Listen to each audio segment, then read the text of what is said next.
ഇന്ന് നമുക്ക് കടച്ചക്ക കൊണ്ട് ഒരു 3 റെസിപ്പിയാണ് ഉണ്ടാക്കാമെന്ന് വിചാരിച്ചാൽ ബജിയുടെ റെസിപ്പി ഞാൻ ഇട്ടിട്ടുണ്ടായിരുന്നു വീഡിയോയിൽ ഓൾറെഡി.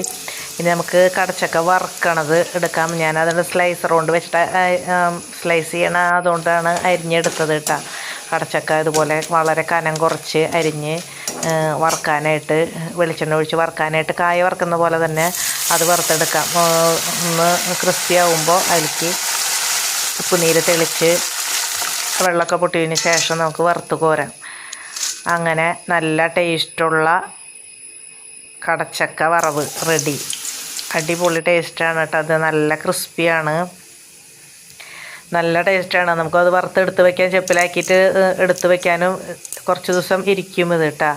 കുഴപ്പമൊന്നുമില്ല, 4 മണിക്ക് കഴിക്കാനൊക്കെ സൂപ്പറാണ്. അതുപോലെ തന്നെ ഞാൻ അതുകൊണ്ട് കുറച്ച് ഉപ്പേരി ഉണ്ടാക്കാനായിട്ട് അരിഞ്ഞ് വെച്ചിട്ടുണ്ടായിരുന്നു. അപ്പോൾ ചുവന്നുള്ളിയും വെളുത്തുള്ളിയൊക്കെ നന്നായിട്ടൊന്ന് മൂത്ത് വന്നപ്പോൾ വേപ്പിലയും കൂടി ഇട്ട് കുറച്ച് മുളക് പൊടിയും അതുപോലെ തന്നെ കുറച്ച് ക്രഷ്ഡ് ചില്ലിയും കൂടിയിട്ട് ഇട്ട് കുത്തിപ്പൊടി മുളകും കൂടി ഇട്ട് നന്നായിട്ട് അതിനൊന്ന് മൂത്ത് വന്നപ്പോൾ വേവിച്ച് വെച്ചിരിക്കുന്ന കടച്ചക്ക ഇട്ടു. ഞാൻ കുക്കറിലാണ് വേവിച്ചത് കേട്ടോ.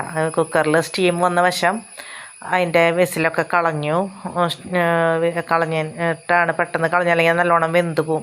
അങ്ങനെ 3 കൂട്ടം ഉണ്ടാക്കി. ഒന്ന് വറവ്, കറി, ബജി. എല്ലാവർക്കും ഇഷ്ടമായെന്ന് വിചാരിക്കുന്നു കേട്ടോ.